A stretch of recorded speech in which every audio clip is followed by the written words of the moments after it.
Bluff City Media presents the Two Buck Sports Show with your hosts, Rusty Buckets and Uncle Buck. Now, let's get to the show.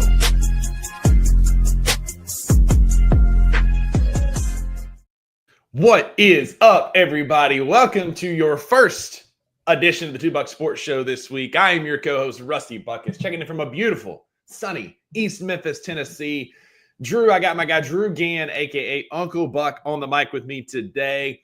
Drew, all is right in the world, right? The weather, the humidity has broke. We had a weekend of college football. We've had fantasy football drafts, and me and you are back on the show. Welcome, buddy. How are you, man? Yeah, it feels like the world's spinning on its axis, for real. I mean, I got a 3-day weekend full, a lot of football. We played some travel baseball. The weather was good, but not too hot. I did some fishing. We got all kinds of stuff to get to, but it just feels like everything is right in the world. It's not sunny here in Northeast Mississippi. It's getting a little drizzle, which it feels like the Gobi Desert here yesterday because we haven't had rain in like 6 weeks. It's been hot and dry and dusty. So, yeah, everything's good here. I'm not complaining about rain. I think that's what I was getting at. Yeah, we got a little bit this morning here in Memphis, just a little sprinkle, just enough to kind of wet the grass, which we needed. Like you said, it has been bone dry, allergies that are all-time high. Like everybody I talked to, I knew Luke was sick yesterday. I wake up snotty every morning. Like everybody I talk to, like the ragweed and pollen is beating us to sleep. And we needed the rain. And it wasn't a lot, but we got enough to kind of tamper it down maybe just a little bit. And thankfully, you were not called into Power Ranger duty due to bad weather. There is no pollen in September. I don't know what y'all are talking about. This is just it's just, you just have such a high propensity to complain about snotting. Okay. It's life.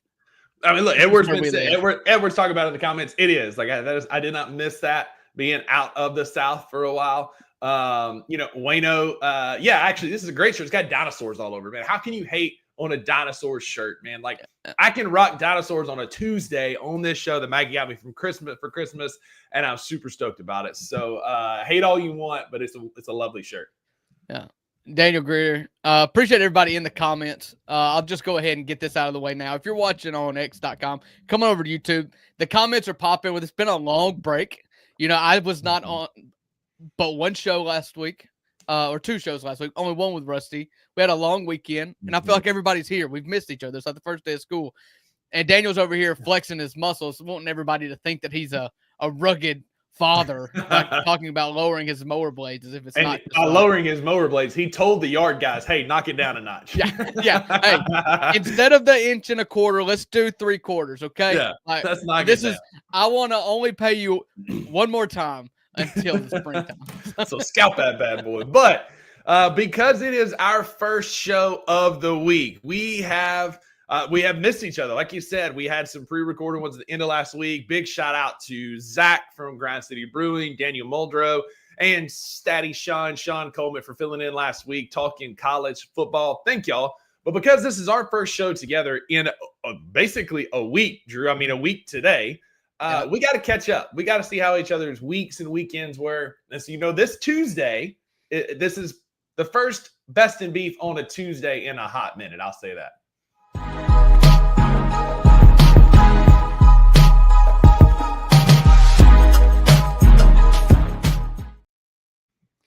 That's right. It's our first show of the week, and it's always a Monday episode, but it's not just a Monday episode. It's the first show of the week. That's when we do our Best in Beef. Rusty, man, you've been friends for over a decade. This is where we just talk about our weekends. We boil it down to 2 points. Our biggest beef of the week and the best thing that's happened to us this weekend. I set them up. You knock them down. Tell them about the sponsor while you're at it. Yeah, so Donald's Italian Beef, 509 Constitution Drive, open Monday through Friday, 7 to 3, Saturday, 7 to 11. The best breakfast spot on the way to Pickwick. Great lunch spot for a sack lunch. If you're getting over there a little bit late, go see Jim and the gang there. Tell them that we sent you, and they will take good care of you. I highly recommend the slug burger and chocolate gravy for breakfast. But my best of the week was the show at Grind City Brewing, man. It was a beautiful day. It ended up being a little bit hotter, so the crowd was a bit thinner because of that. But the people who showed up were loud. They were proud. It was a good time. We had Jared from the comments. Finally met Jared in person. Him and his lovely wife came down to South Haven and came up and hung out for a while. King Meeks was there. He's not in the comments yet today, but King Meeks made an appearance before he had like a family reunion and a high school reunion. He was getting reunited all afternoon. But he come and hang out with us for a little bit. Appreciate that. Maggie made an appearance. We had a good turnout despite the heat, and it was a fun time.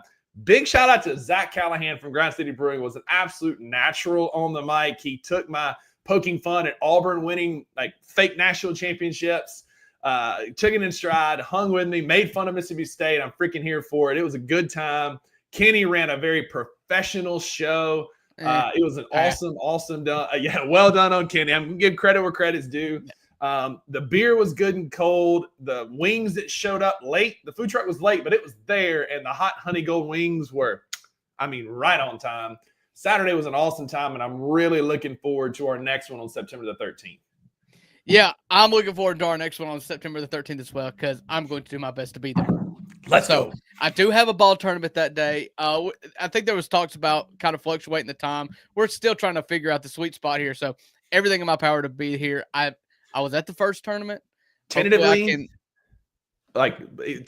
we're leaning towards like a later show. So like an evening before the evening games kick off. So there's your inside baseball. So my best of the week. Listen, we did family stuff all weekend. That's what you do on holidays.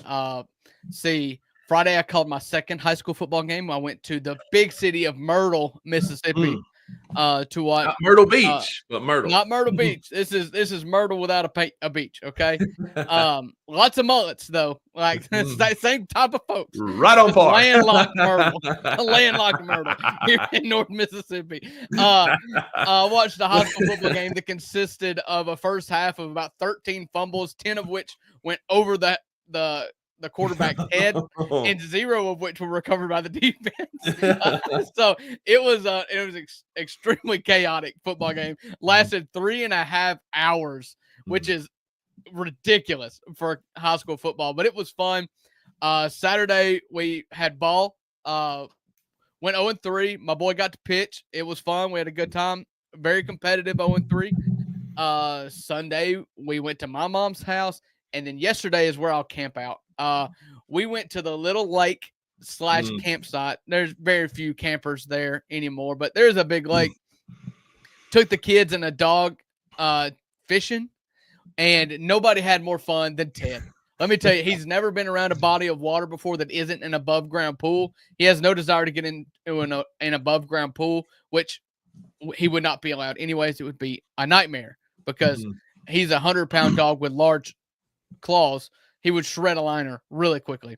I was kind of curious how he would act around the water. We've often wondered if he can even swim. Let me tell you what, that sucker went headlong into it. It was like late 4th of July weekend in Myrtle Beach, South Carolina, and he was the one with all the coolers and floaties because he sprinted and he went straight for the water. Hey, had a blast. Not a fish was caught. We were not able to feed ourselves, but we did go eat Mexican instead. We had a good day at the house. Nice, fun day at the house.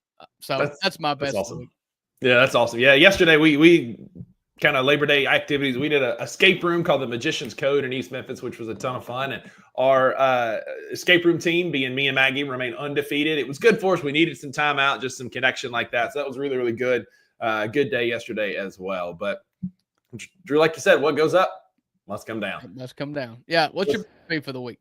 So it was all in all, it was a good week, good weekend. I got to watch my nephew Ryder throw 2 touchdown passes as a starting quarterback in the middle school football game. If I have to dig down deep, like this is very niche.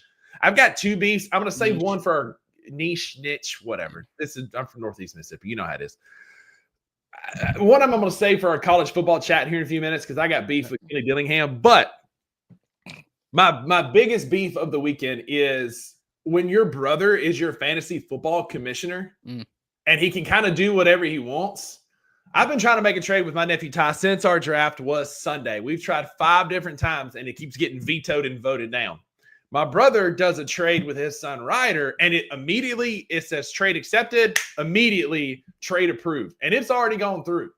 So like there's a button that the league commissioner can push the trade through. Yep. There's a button that people can go in and vote on a trade. So his got pushed through within probably 60 seconds to where there was absolutely no tomfoolery. But there is tomfoolery afoot in our family league to where in his trade, it was fine. He got Tua and Jalen Waddle because he's a big Miami Dolphins fan, and he didn't give up a ton for it. My trade is a bit more controversial, but it's a good trade. I'm trying to acquire Jalen Hurts to play quarterback because my 2 quarterbacks are Jared Goff and Michael Big Penix G Jr. from the Atlanta Falcons. So I'm trying to trade my nephew, Jared Goff, and Jonathan Taylor for Jalen Hurts. A very fair trade. If you look at it, it's a pretty good trade given that I have 4 solid running backs. But why is the commissioner able to push through a trade and then veto a trade that he doesn't like? So there is a very high level of responsibility as a fantasy football commissioner. I am the fantasy football commissioner of the League of Avengers in our 10th season, and I'm also commissioner of 2 other leagues, in which one is the newly minted Bluff City Media. I guess we're going to Personalities League, with all of us podcasters and a couple guys from Grind City Brewing that's going to draft tonight. Mm-hmm. There is ethics in league commissioner because despite me having unchecked my ethics when it comes to commissionership of our League of Avengers, it's always kind of thrown in my face, but I've never one time given any reason to lack credibility. And you can never use your league commissioner powers for your own good. Ever. Ever. I have never enacted a trade, pushed a trade through, and I've never single-handedly vetoed a trade. I can do that. It's your own family. I will never do that. It's always your own family that gets you, man. And I'm calling Clark out right here for absolutely hosing my trade. And if that's 2 of his sons for you guys, Rusty's trying to make us a trade with one of his sons while he pushes through a trade with another son. So tell me who's the favorite. I mean, that's it. And Clark, I knew tomfoolery was afoot when it got vetoed for the second time, and Clark immediately messaged me and was like, hey, if you're sending out Jonathan Taylor, I'll send you Dak Prescott. And I knew immediately tomfoolery is afoot. And I love that. Is the foot. I love Dak Prescott, but there's something afoot there. I'm rocking my Ole Miss hat here. I've got Dak in 2 leagues. Mm-hmm. So, all right. Anyway. My biggest beef of the weekend. I burned roughly 2 tanks of gas in a 3-day weekend. We just drive the poor little Honda Odyssey. I mean, no she wonder just it keeps has trucking, issues. thankfully. But if she just quit, nobody would blame her. Yeah. All right. So that's the end of our best and beef segment week. Thank you to everybody for being in here. This is something that's never happened before, to my knowledge. Jared in the comments provided his best and beef. I'm here for it. We love to hear that. Y'all just chime in with us. I want to hear the best part about y'all's week, as well as we'll commiserate even in the comments with everybody. But we've got something fun coming up too. Real quick, we're gonna throw them on a stage. If you put them in the comments, we'll put them on stage. Jared found his favorite new beer brew, which is the Thaddeus from Grind City Brewing. I had a beer with Jared. It's a great, solid sipping beer. It's an amber lager, so it's got the maltiness of an amber, but it's light and drinkable like a lager. And then his beef is what we're all feeling is that today is Monday, and holiday weeks end up being very much weird weeks because they feel longer even though they're shorter. I've got another best. I'm awaiting a package that will be delivered today from Wayno. Oh, let's go. Wayno hopped DVD. Yeah. His birthday week, worst, too much cake. Can relate on birthday weeks. Edward had a migraine on Saturday. So y'all keep them coming. We appreciate y'all chiming in with best and beef. But that's enough about us. We've wasted enough time. We're known for wasting time at the beginning of our first show of the week. And so we held serve. On the other side of the commercial break, it's time to talk college football.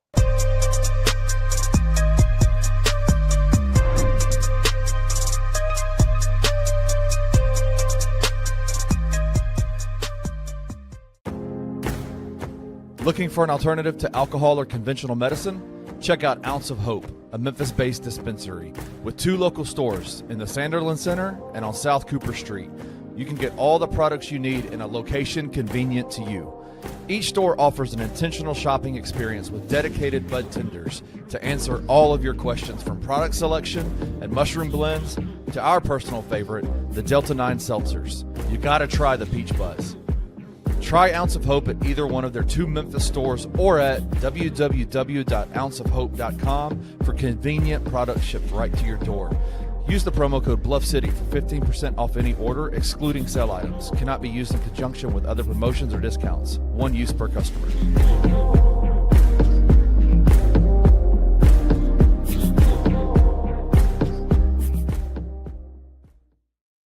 It's that time of the year again. The leaves aren't even changing yet, but I can already hear the drum lines warming up, grills firing up in parking lots. No sport knows better how to disappear for 9 months and still have us obsessing over it every single day. Now, as college football comes back, so does the chaos. And the pageantry, it's undefeated. Where else can you see 100,000 strong cheer for the dotting of an I, a leprechaun hitting the gritty on your sideline, or hear 90,000 people scream in unison spelling out C-A-T-S as the only word the entire state of Kentucky can spell? So buckle up, folks, because from now until January, it's nothing but Saturdays filled with last-second field goals, heartbreak, miracle catches, and loud mics and full pints right here at Grind City Brewing. Let's go, baby. Let's go. Tune in to College Football Saturdays throughout the college football season live from Grind City Brewing and the Bluff City Media YouTube channel. In the heart of the Highland Strip for 27 years, Trilogy Tattoo has helped tell stories for Memphians for generations. Located at 530 South Highland, Richie and his team are waiting to help you tell yours. From tattoos to piercings, your body art should be as unique as you are. Voted a Memphis Flyer top 3 tattoo shop in the city of Memphis since day one. Your story will be safe here at Trilogy Tattoo. Open 7 days a week, Monday through Saturday, 11 to 11, and 3 to 11 on Sundays. They have convenient times waiting on you. Let Trilogy Tattoo help you tell your story.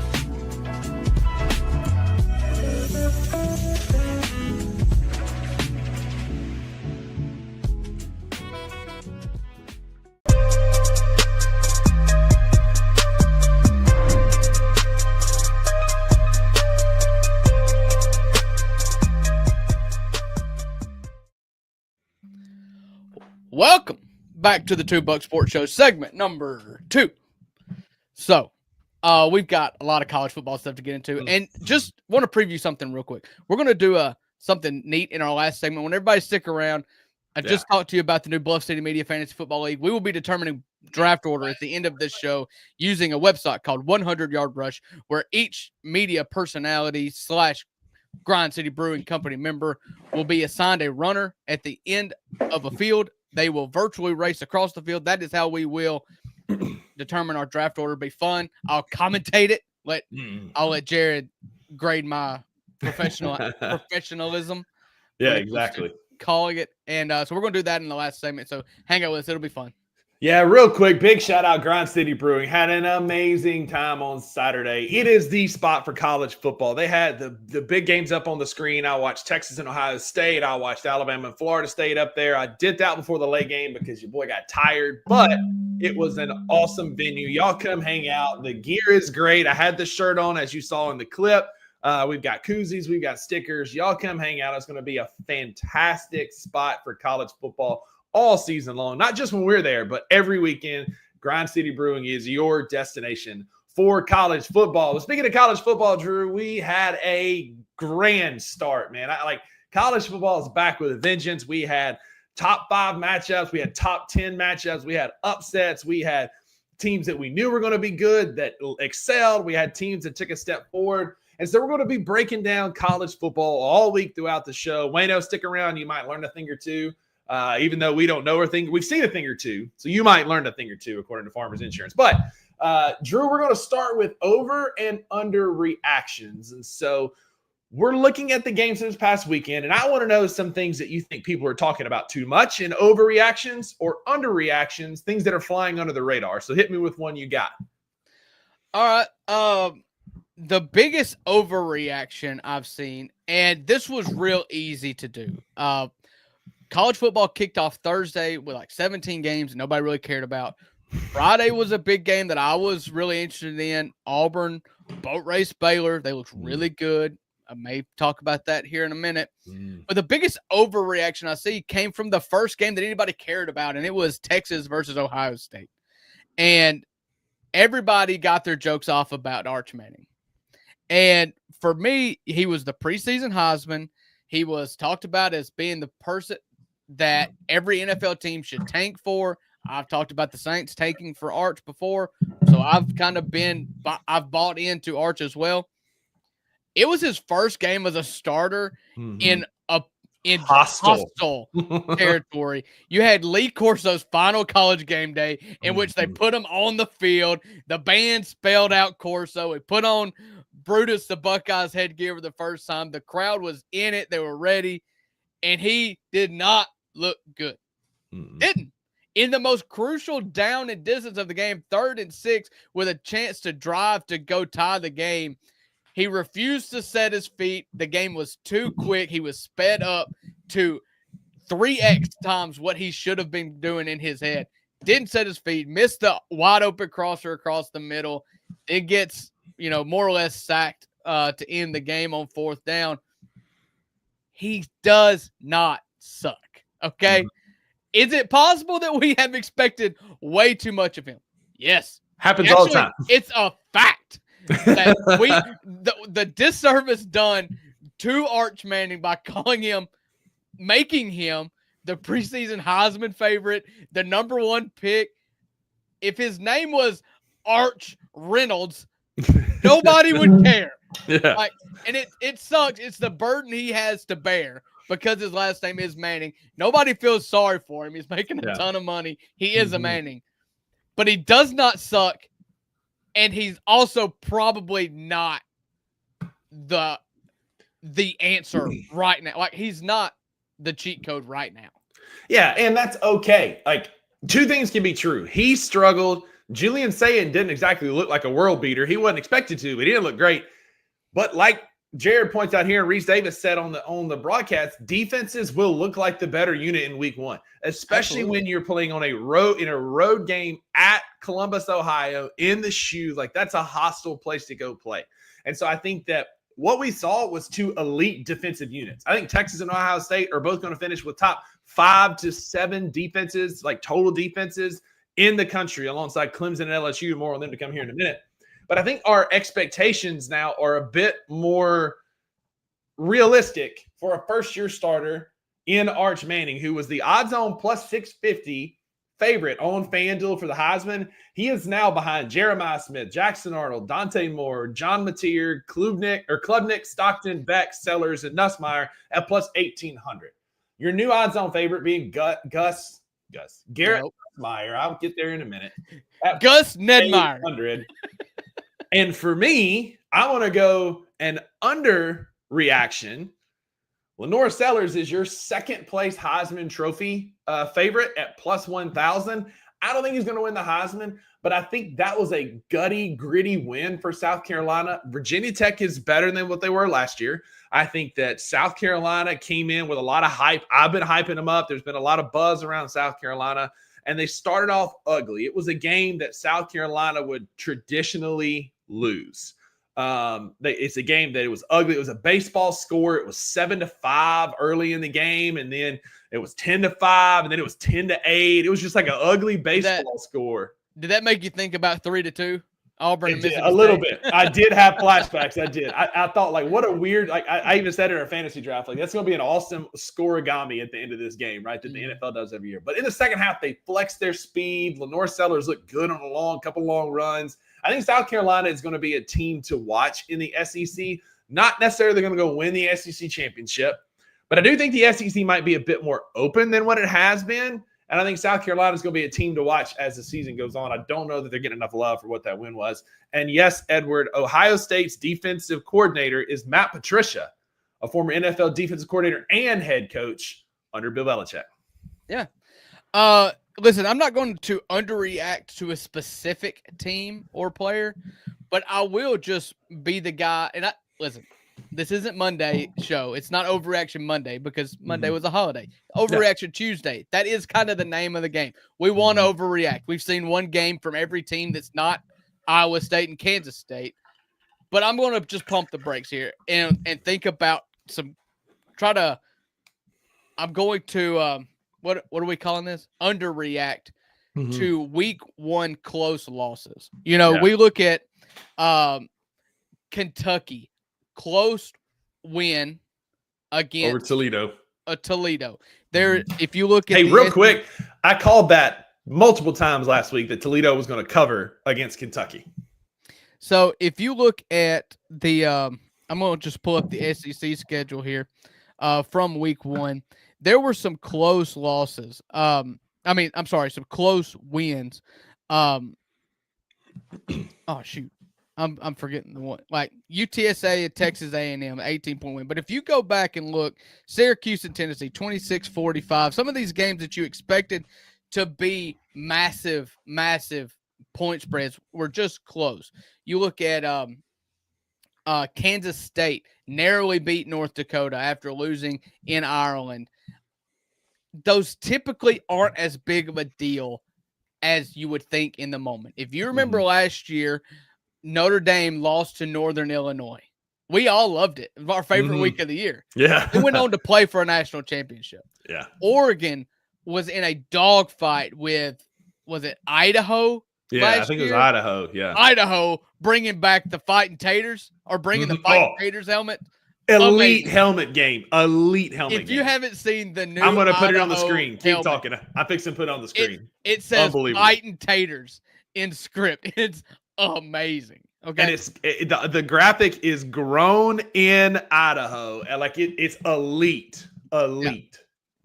So you look at these top 25 matchups and you expect week 1, it should be a massive point spread, point differential. And then sometimes they're not. I'm just going to pump the brakes on those. Sometimes you can see it like Michigan beating New Mexico by 17. Elite. Fighting Taters. I mean, that's like the Vandals, but they're the Fighting Taters. Absolutely love it. Yeah. UTSA and Texas A&M. Old Dominion and Indiana. You know, Indiana beats Old Dominion by 13 points. Is it indicative of just a torrential, terrible season for Indiana? Maybe, but probably not, based on recent proof here. More to come on that in just a little bit. We're going to talk about that in a little bit. But I agree. Like, I think, but you look at teams like my overreaction, and I think that, like, this is like, I'm going to call this just a reaction because I think it's appropriate. Alabama's in trouble. Like, Florida State is a good football team. They're better than what they were last year. Castellanos, I think, fits Gus Malzahn's offense about perfectly. He's a Nick Marshall-esque. He's super fast, got a decent arm, can make decent decisions, and they get him out of the pocket. But what bothered me the most about it, and I say bothered kind of loosely, but like, Drew, like in a generation, we have not seen Alabama defensive linemen and linebackers get worked like they did in that afternoon game. I think that, like, running backs were blowing up linebackers left and right. Alabama had no fight, no effort, no care. And so I hear what you're saying on a lot of these games. It's early season jitters. You're going to be very vanilla. Like Mississippi State struggled in the first half against Southern Miss, and the playbook was barely open. And so your point stands for the vast majority of these games. But then when you go out and you get punked by a guy who called his shot in the month of June, and you look that disinterested and that overmatched, like the pressure's getting to Kalen DeBoer. Yeah. He was an absolute prick in his Sunday interview, and you can tell that it's starting to get to him. And and Alabama fans are not known for being a very patient fan base. And so I'd like to know the FanDuel odds on how quickly a for sale sign is going up in Kalen DeBoer's front yard. Yeah, let's just get to the next segment there because that was number 1 on my list. You tried to steal my thunder despite I'm so sorry. It being in the show, Doc, that I wanted to talk about Alabama. But hey, listen, I'm going to let you run on Alabama. That's my one spiel about Alabama. But we're bringing back a former segment that we used to do. It is called Bull and Bear Market. So for those of you that know the stock market, you know that a bull market is when investors are confident, they're buying stock, they're putting money into the stock market, and a bear market is the opposite, is when it's tanking and heading in the wrong direction. So Drew and I are looking at college football in the same vein, And we're going to start with the bull market, teams that we are bullish on, teams that we think are on the rise. And Drew, I already kind of stole your thunder there a little bit. So talk about Florida State. Okay. Listen, let's frame it this way, because this is going to be a theme in this show for me. So, and I actually meant to bring up a hot take. I'll just bring it up. I'll bring it up when you talk about Clemson. That'll be a good time. A theme for me all offseason, and it's even rang true in my thoughts about Arch. It's rang true about thoughts about everything. It's like returning quarterback, college experience quarterback. Yeah. Okay. Florida State and Mike Norvell were not 2-10 bad last year. But what happens when you tie yourself to a quarterback that is an absolute boat anchor like DJ Uiagalelei or whatever his name was last year? The season went south quick. You had no one to rely on. There were reports or rumors, however you want to classify it, that in order to get DJ, you guaranteed him a starting spot for at least 8 games of the 12 games for the season. Basically, you said, you're the starter. You're not going anywhere. We're paying you this amount of money. And they sank quick with him. Mm-hmm. What they did is they went and got Tommy Castellanos. They went and made Gus Malzahn their offensive coordinator. They injected a lot of life. Florida State has never had a lack of athletes. Mm-hmm. And what you saw there was just freaking swagger. Man, I love a heel. I love a showman. My favorite college basketball player of all time is Marshall Henderson, because not only you can't just have the antics, but when you hit buzzer beaters, when you win an SEC championship, when you beat Florida and then do the Gator chomp all the way down, when you pop your jersey at Auburn, like if you talk and then you back it up, you become one of my favorite players ever. And on Mount Rushmore of my favorite players ever is Tommy Castellanos. To go up there and say, Nick Saban ain't walking through that door. Like, brother, you just came from Boston College, okay? Boston College. And you got benched. You got benched at Boston College. And you are at Florida State, who went 2-10, lost a game in Ireland to Georgia Tech, lost to everybody all season long, and then you're going to take shots at Alabama saying Nick Saban ain't walking through the door, and then in the same interview say, you can't stop me.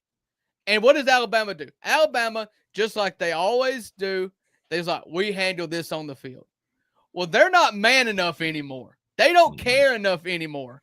And we're going to get to our bull in a minute. It's Bama for me. One of them's Bama. And we'll get into the psychology of an Alabama player and where it's went bad. But as for Florida State, I will forever ride with that guy. Ride with that guy. I'm not going to tell you I told you so yet, but I got some heat from Jared and some people in the comments and people telling me that Alabama's still going to be great. I told y'all last week that Alabama is not the Alabama of old. Mindset, the psychology of it, hearing Kalen DeBoer all last week, what he was saying. I bookmarked a ton of tweets. My favorite being, is the fan base handling the loss well? Question mark. Answer. I just saw an edit with Jalen Milroe and the Fray playing in the background. So no, they're not. But we'll get to that here in a minute, psychology, like you said. For me, one of my teams that I'm bullish on still is Clemson. Staying in the ACC vein. Yes, they lost a nail-biter to LSU. Yes, it was on their home field. But I think if you play that game 10 times, it's going to be 5-5.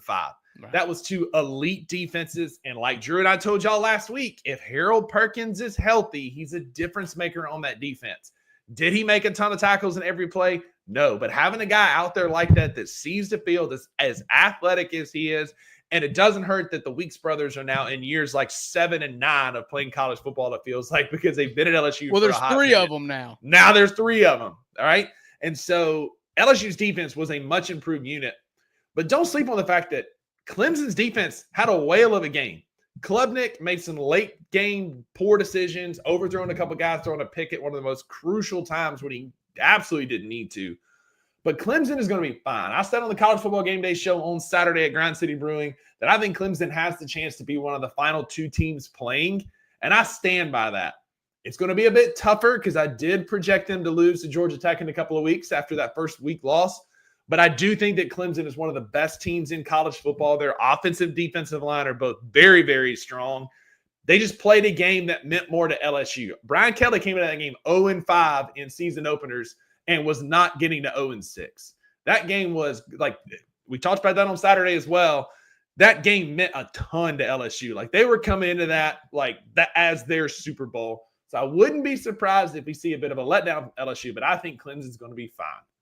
Well, here's my hot take. LSU is going to win the SEC. I love Nussmeier. I've talked about it nonstop. Returning quarterback. By the way, he looked really healthy. good last year. He looked healthy. There was never an offensive problem with LSU. There's not been an offensive problem with LSU in a long time. They have yet to play defense. They figured it out. Man, they are fast. They hit hard. I'm all in on LSU. I hate LSU, but I think they're going to win the West. They're not even the West anymore. I think they're going to win the SEC. I'm a believer, and I think Arch figures it out. But I'm going to go with the best quarterback on arguably the best team. If you take the quarterbacks out, LSU is arguably the best team. I think Gus Myers is the best quarterback. And stop me if you heard this before, but LSU's receivers are very fast and very athletic. And very tall. And very big. Very big dude. Yeah. And so that's going to be, we're going to look back across this season, and that game is going to be one of the best ones all year long. It was just muscle on muscle, flex on flex. The ACC is down, although there are 3 ACC teams on your screen. I'll talk about Miami here in a minute, but I am bullish on Clemson still. Yeah, I'll be quick on Texas. We've already touched it a lot. Texas defense is legit. Their offensive weapons are legit. They played a week 1 game on the road in the Horseshoe in which Arch Manning made his first ever start. Neither quarterback was good. Arch was just not quite. Arch was a little worse than Jalen Sayin, and I chalk it up to the road, chalk it up to nerves, chalk it up to the game being really fast. You could tell by his footwork that he was just speeding himself up way too much, way too much adrenaline. He'll figure it out, and he doesn't have to do much for this team to be really good. No, that just don't turn the ball over. Oklahoma in the Red River Shootout. So. Just don't turn the ball over, and you're going to be fine. But as far as Miami, so I'm not ready to give them a spot in the playoffs. Their chances have jumped up to 47% to make the college football playoffs. They're they're a minus 118 now on FanDuel as a playoff favorite. Clemson dropped a little bit to minus 122. Texas fell to minus 188. They were like minus 190, minus 200. And then Florida State jumped from plus 1,200 to plus 490. So just some odds there for you on FanDuel. But I like how Miami looked defensively. That was the biggest thing. They returned 8 starters from that team last year. Again, they played 22 on total, 11 on each side. They returned 8 starters. This is the first time in Mario Cristobal's tenure there that they truly have a legitimate defense. They brought in a defensive coordinator from Minnesota. He had the 12th ranked unit last year in total defense in Minnesota. It's his first year in Miami, and they looked the part against Notre Dame, who returned Jeremiah Love, a Heisman candidate running back. They have a ton of weapons at receiver, but like Drew has said multiple times, they're breaking in a new quarterback in CJ Carr. And Carson Beck looked the part. Yes, he looks like Sid the Sloth. Yes, there's a lot of off the field things that come with him. Yes, Georgia fans wanted him gone, but Drew, he threw the ball exceptionally well against a vaunted Notre Dame defense who both Athlon Sports and Phil Steele and Pro Football Focus had them ranked as the number 1 secondary coming into the season, and we're going to finish as the number 1 secondary. And Carson Beck sliced and diced that defense all night long. 27-24. It was actually the first time since 2017 or 2019. I think it was 2019 that Miami has kicked a winning field goal with less than a minute to go in a game. So Miami looked the part defensively. They were flying around. They played aggressive. They played fast against a Notre Dame offense that's really good. But again, the most impressive thing to me was watching Carson Beck against an elite secondary, and he had a game. And so I don't think that Miami's ready to compete for a national championship, but I don't know that the fall off from Cam Ward is going to be as much as we thought. Yeah, I mean, I don't think anybody's ever accused Carson Beck of being terrible. It's just when the moment has become too bright for him at times. And it's always in the most detrimental time. So Carson Beck's fine. Miami's going to be fine. They're going to be fighting for the top of the 3rd best conference in football. And we'll see kind of when at-large bids come out what that looks like, how many of the ACC is going to get. So. Yep. Yes, sir. And so what goes up must come down, much like our best in beef. Those are the teams that we're pretty high and bullish on. But in a bear market, investors get nervous. They sit on their wallets and they don't give out money. Here's the 4 teams that we are out on. Drew, talk about Alabama first.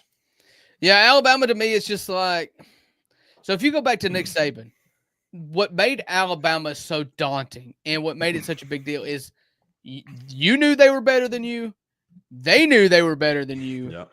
And then they showed you. They had the pride and they enforced your fears. You know, it was like they were inevitable. They were Thanos. Yes, did Johnny Manziel beat him once? Yes, Chad Kelly beat him once. Bo Wallace beat him once. You've got stuff here, you know, but it's one loss a year. After Nick Saban lost to Louisiana Monroe in 2007, they did not win less than 10 games in any season. He coached until 2023 was his last season. For 16 years, call it 15 years, take out 07. They did not win single-digit games until last year. But that was a standard. That's what the thing is. There's been reports coming out, people, you know, college football is weird in this way to where everybody feels like they're tied in some way. And there's been people like, oh, Alabama players were getting DoorDash fast food at 1:30 the night before a game. That player would have been kicked off of the team if Nick Saban wasn't there. There was a lack of hustle. There was a lack of pride. And the dangerous part of it is there's nothing more dangerous personality flaw than thinking you're here and actually being here and willing to willing to accept where you're going wrong. Because they're wearing the crimson helmets with the white stripes. They're wearing the white jerseys and the white pants, the traditional Alabama get-up.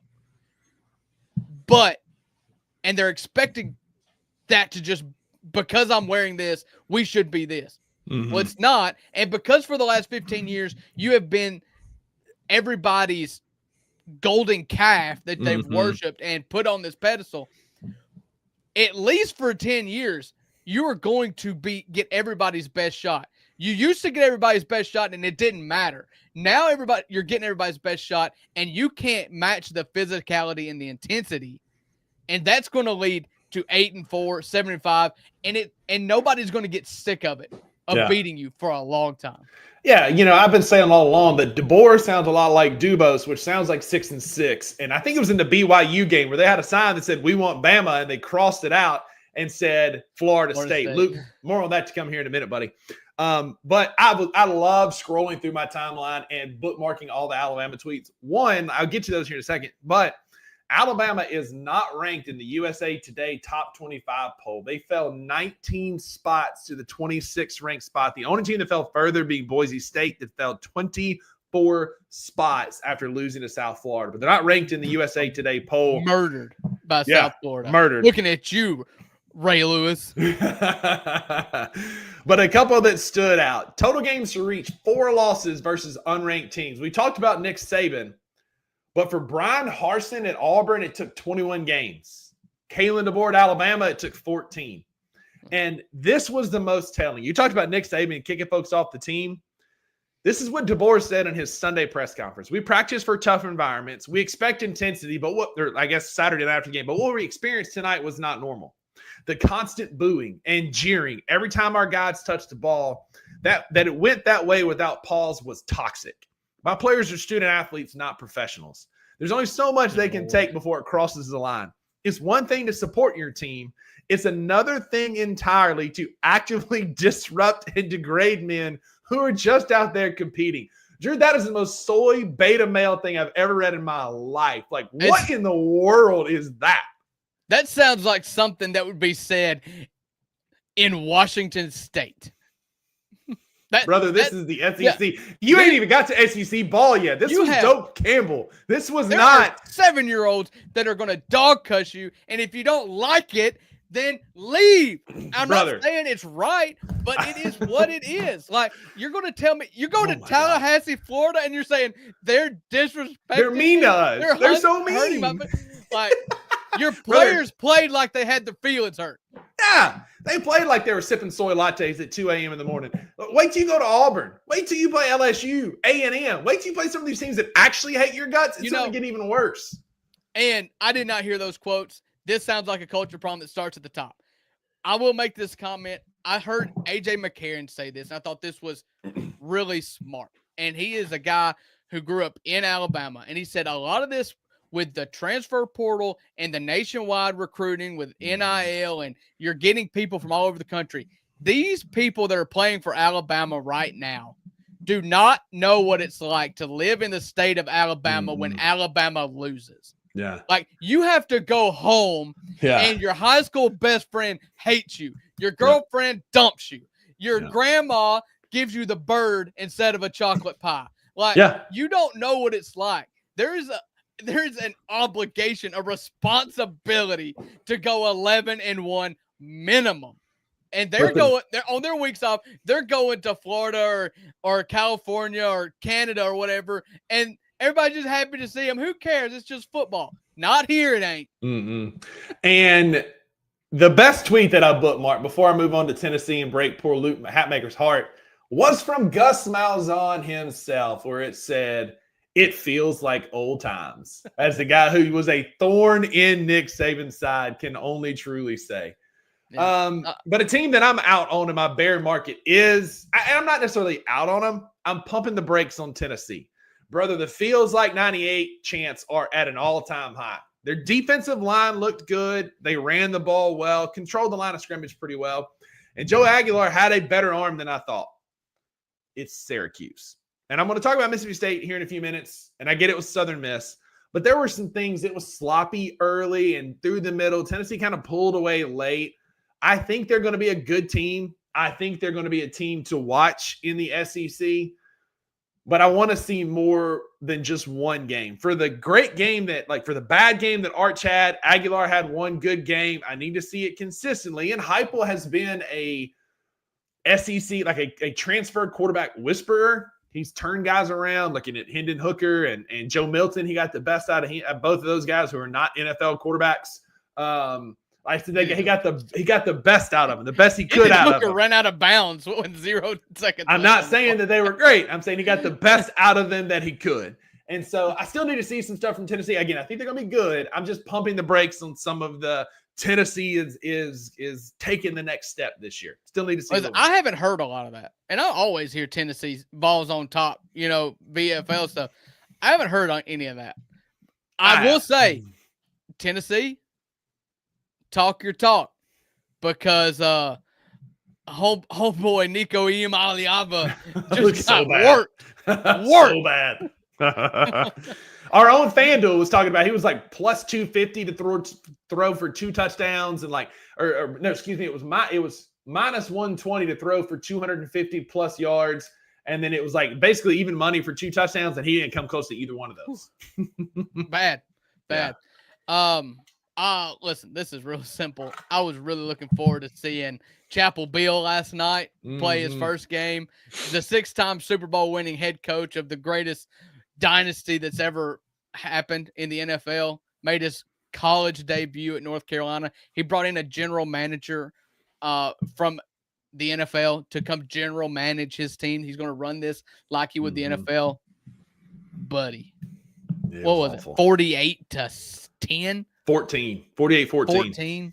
It mean a skull dragging. Sonny Dykes and that team at TCU.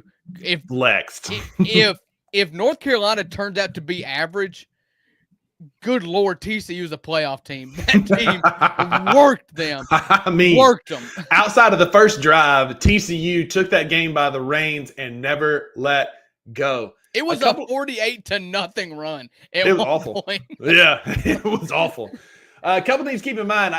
We talked about that on Saturday. The transition from NFL to college doesn't always go well. Pete and Carroll went 6-6 his first year. Nick Saban, Lane Kiffin, 7-6. Jim Moore was the only one that made the transition well in 2012 at UCLA. They won the Pac-12 that year. Bill Callahan came down to Nebraska and effectively tanked Nebraska, and it's still seeing Nebraska's reeling from that when he took over that program. It's a very hard transition to make, especially when you've got a baby on the way now, as Bill Belichick does. If you've got all the hype around that, his Jordan or whatever her name is expecting a child. Yeah, it's a thing. And again, TCU absolutely beat them to sleep on the only game on a Monday night. Like, it was ugly. The funniest thing I saw, Max Johnson still playing quarterback. By the way, the former Texas A&M and LSU quarterback Max Johnson came in mop-up time, and he is older than Bill Belichick's girlfriend. 48-14 is a 34-point spread. That is 10 more than the age of his girlfriend, Jordan, who is 24 years old. And God bless. I saw this morning when I was getting ready to go to the gym, a North Carolina fan that said, I will run a mile for every point North Carolina loses by tonight if they lose. Gosh. He's got to run 34 miles. Has to run 34 miles. What a terrible bet. I'll be quick. You don't call out the SEC for their schedule being soft, then schedule a soft schedule, and then only beat Old Dominion by 13 points. It's week one. It's hard to overreact. Again, they were very vanilla in week one. You don't open the playbook up against ODU in your first game, but don't boo-boo all over the SEC and then only go beat ODU by 27-14 on your home field. Where Tommy Castellanos talked his talk and backed it up, Kirk Cignetti put a bullseye on his back and didn't help himself any by only winning by 13. Nobody cares about Kirk Cignetti's comments about the SEC, except for SEC folks. Everybody else is like, oh, yeah. So brave. So brave. Old Dominion, I always have a soft spot in my heart for Old Dominion, for our late friend. Yeah, shout out Keith. I'll never forget how happy he was when Old Dominion upset West Virginia and they rushed the field. Yeah. So he's on our show every week right here. This was his hat that his wife gave me. Shout out Caitlin and Keith's the ODU. Always root for ODU for that very reason. Absolutely. But Drew, that's our college football for today. We got plenty more to talk about. We'll break down more tomorrow as we start looking ahead towards the weekend. Some of the games coming out. We will be picking against the spread later this week, making picks. Y'all come hang out with us as we do that later this week. But Drew, it's a very important time. Yes. For those who love fantasy football. Everybody knows that the best part of fantasy football is the draft, and picking the draft order is one of the most important parts of the season, because where you draft in order can determine a lot about what your team looks like, Drew. So we've got a very fun segment here that we're going to debut, I guess, as we pick the draft order for the Bluff City Media Fantasy Football Draft. Fantasy football is a lot like NASCAR, in which the biggest event of the year is the first event of the year. The draft is the most fun that we do. So I've set this up already. We'll take everybody through it right here. This is the 100-yard dash. So here are the members of the inaugural Bluff City Media members and friends fantasy football league. It's a little mouthy, but we'll start. Uncle Buckets, obviously. DG, Luke from the Daily Grind, Francis Carlotta, Paris Sharkey, Charlie and Zach from Grind City Brewing Company, TJ Lashley, Roman Cleary. TJ Willis. Are there two teachers? I'm just learning. There's Trey Lashley and TJ Willis. I know it sounds similar, but we're different. They are now TJ Lashley. They're now one. They're now one. So here we go. Let me know. I'm going to have to get off the screen here. Let me know if this looks weird, Rusty, because I'm not going to be able to see you. Okay? Mm-hmm. That's not it. All right, here we go. All right, here's our teams, the 10 folks that are going. All right. Now, I'm going to need a number between 1 and 20. First number in the comments, 1 and 20. Somebody do us a favor before I have to ask Rusty, because then I'll assume he's cheating somehow. If you look to the left here, you will see all of the members here. This is our starting point, 17. 17 by Jared, 17. So as I click this 17 times, you will see the runners shuffle. This ensures that I'm not cheating, okay? I'm not, like I said, I'm a commissioner, a benevolent commissioner, an honest commissioner, okay? 17 times. Unlike my kid brother, who is thwarting my trade and pushing his through. Absolutely unbelievable. All right. So it has been shuffled 17 times. Here's our starting order. Up top, like always, Uncle Buck. Mm-hmm. Roman, Parrish, Charlie, Francis, buckets right in between the hashes here. Daniel Greer, Zach, TJ, and Luke at the bottom. So we'll just click here. This is asking if I want to give any better chances of winning. You see, it says no. Next. This is just speed. Doesn't care. We're going to leave the standard here. All right. We're ready. All right. Let's get it. I've given everybody a heads up. Everybody from the Bluff City Media Fantasy League should be here. Come on, Rusty. Stretch it out, buddy. Let's go. Here we go. All right, we're starting at the last time we did this, here. Uncle Buck got the first pick, and I was near the bottom. So hopefully, and Uncle Buck's getting off to a bad start here. TJ Lashley and Luke. Oh my goodness, look, he looks like a sprinter, doesn't he? Long, lanky, looks like a sprinter. Luke's at the 25. Yeah, Luke. There goes TJ. Let's look at the back of the pack here. Paris Sharkey, sorry. TJ. TJ's down at the front. Uncle Buck's surging. Uncle Buck surging made it to the 30. Buckets, what are we doing? He is just perfectly average. Everybody on a little jog, just a light average. Jog. Luke's taking off. Uncle Buck's trying to catch him, Romans, and Uncle Buck. We're in a 2-man race here at the top of the screen, but he takes off. Charlie's surging. TJ's surging. Oh, competition. Buckets, come on, Roman man. takes the lead. Oh. Paris is struggling. Roman and Luke, we're just watching for first place here at the 10-yard line. They're both at the 10. Roman's at the 5. Luke is still at the 10. No. Roman, Cleary is going to have your first pick. It looks like Luke's going to have your second pick. But Buckets, what are we doing? We've got a 4-horse race here for the third pick. Uncle Buck, God. Daniel Zach, and TJ. Come on, it Buckets. looks like TJ. Charlie Surgeon. Daniel Surgeon. Buckets. I'm at the goal line. Cross. No. Daniel's third. Oh, TJ's fourth. Zach. Come on, Buckets. Uncle Get Buck across. Seventh. Francis has gotten a cramp. He was leading for so long. What am I doing standing at the goal line? 7th for Rusty. Charlie, 8th. And it looks like Parrish is going to be 9th, but maybe not. You got to get all the way in. You're not breaking the plan here. Here is the order. That was fun. And this is kind of right where I want to be at in a fantasy draft. I'm not mad at it because 7th and 5th is kind of where you want to be. That's interchangeable. I like it. This is funny. Charlie, Jesus, did I pull a hammy? I think you did, brother. I think you did.